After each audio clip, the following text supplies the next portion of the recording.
Andito po sa ating studio ngayon si Ginoong Arthur Amayo, kolektor po siya ng basura para ireklamo po ang Iron Wing Towing. Magandang umaga po sa inyo, Sir Arthur. So kayo ho'y pumunta sa isang establishmento para magtanong kung yun nga talaga yung inyong destinasyon sa isang CQ doon. Sabi ng CQ, oo, so bumalik na kayo sa inyong sasakyan, nakapark sa may bandang lobby. Pagbalik nyo doon, biglang inagaw ang inyong susi at manubela. Opo, sir.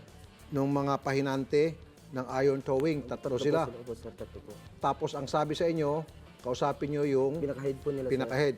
At modus lamang po yun sa aking karanasan dahil kapag kinausap nyo na po yung head, doon na nila iti-take over yung inyong sasakyan at Sir. ita-drive Bumaba na. po ako, sir. Ayun.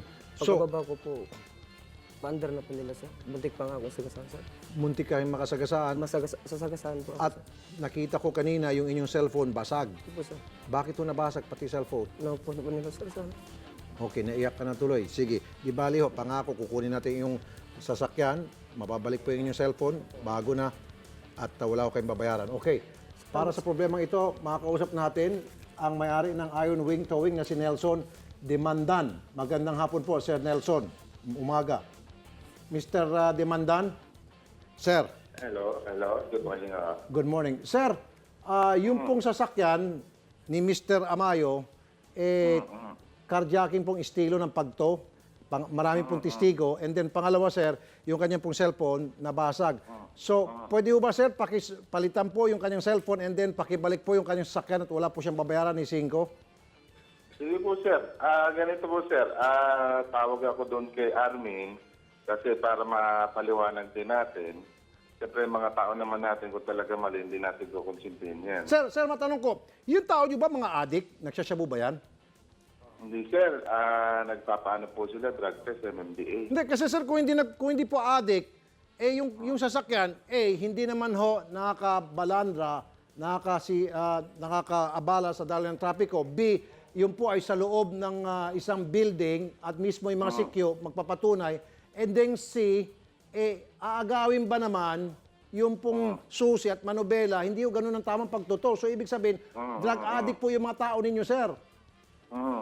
Hindi na po siguro, sir. Hindi, sir. Hindi, sir. Drug addict, sir.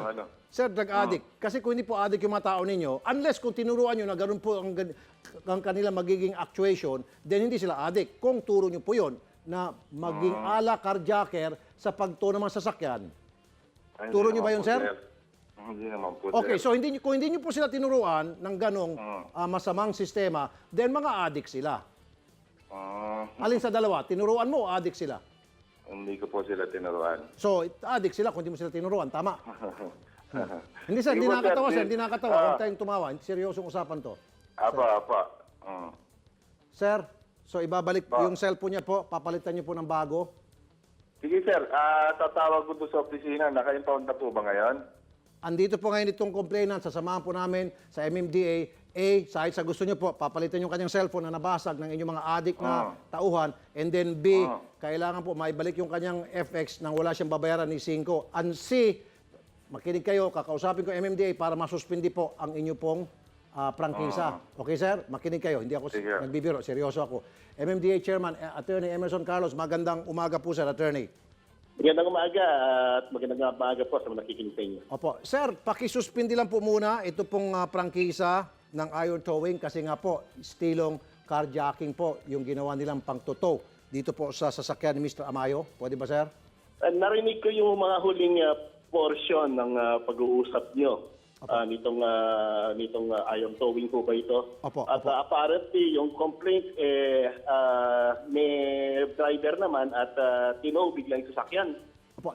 Sir, nakaupo na po siya sa kanyang sasakyan dahil paandar na sapagkat nagtanong lamang siya po doon sa security guard kung yun ba talaga ang lugar ng kanyang destinasyon. Sabi ng security, oo. So pagsampa niya po, hindi naman siya nakaharang po sa dahilan trapiko. Inago po yung kanyang susi at manubela at sabi sa kanya, kausapin mo yung aming team leader. Nung kakausapin niya, yung pala, modus lang yon, sa kahatak na po sa kanyang sasakyan. So talaga modus, sir.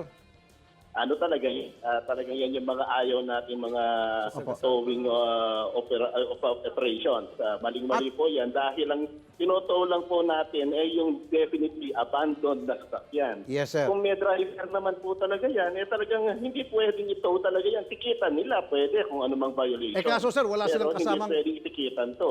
Wala silang kasamang traffic enforcer. Anyway, sir, Hindi sila pwedeng manikit. opo, samahan po namin dyan sa inyo para yung pong kanyang cellphone nabasag, papalitan, and then... Nabasag din. Opo. Nasira din. Opo, Oo, sige po. At atin pong actionan po agad yan. Sige po. Yan po yung mga ayaw nating mangyari. Ito yung mga Sige reputation ng mga tow trucks natin nagsunat. Sige po. Attorney, maraming salamat po sa time na binigay nyo sa amin. Ano po? Sige pa. Opo, nandiyan ulit yung iron towing. Iron towing. Iron towing. Yes, sir. Oh, sige, narinig mo naman, oh. So, Yes, sir. Yes, sir. number 1, ulitin ko for the nth time. Okay, isosoli yung kanyang cellphone na nabasag, palitan ng bago na hindi nabasag. Number 2, yung inyong pong mga addict na tauhan, pagsabihan nyo para maisoli na po yung kanyang truck na walang babayaran. And then C, unfortunately, kayo po ay masuspindi muna ng ilang araw. Okay, sir? Sige. Salamat Yes, sir. po. Yes, sir. Salamat po, Okay. Mr. Demandan. Sige, sir, okay na po yan.